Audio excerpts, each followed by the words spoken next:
స్వచ్ఛ భారత్లో 2800 కోట్లు శాంక్షన్ చేశారు కేంద్ర ప్రభుత్వం. 2800.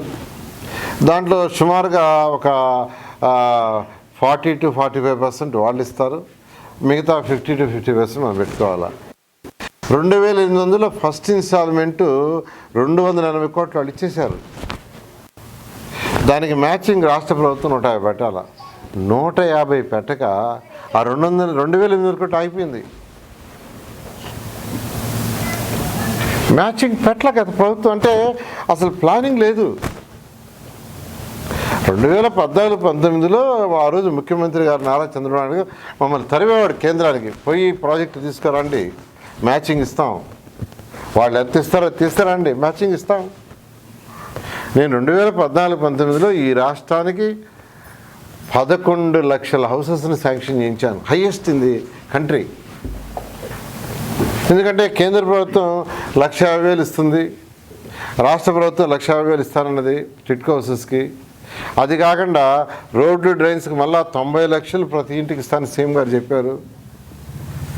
11 లక్షల హౌసెస్, అందులో 7 లక్షలు టిట్కో హౌసెస్, మిగతాయి సొంతగా సైట్ ఉంటే 2,50,000 ఇచ్చాం.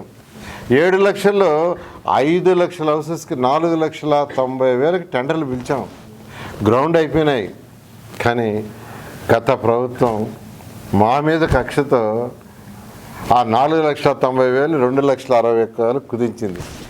50% చేస్తుంది. కానీ అదన్నా కంప్లీట్ చేస్తే అది కూడా కంప్లీట్ చేయాల, దాన్ని కూడా వదిలేస్తుంది. మళ్ళీ దాని గురించి స్టడీ చేయడానికి ఇప్పుడు మాకు దాదాపు 7 నెలలు పట్టింది. ఆ 2,61,000 పూర్తి చేయాలంటే 7,000 కోట్లు పడుతుంది. దానికన్నా మొన్న అట్టుకోవాళ్ళు 4,400 కోట్లు ఇచ్చారు. అయితే ఎఫ్ఆర్బిఎం లిమిట్ లేక అది కూడా చేస్తామంటే ఆగున్నాం. అయితే ఇప్పుడు 430 చదరపు అడుగులు 360 కంప్లీట్ చేయండి ముఖ్యమంత్రి గారు ఆదేశించారు. దానికి మన ఫండ్ కూడా 140 కోట్లు యాక్చువల్గా ఇనిషియల్గా శాంక్షన్ చేశారు.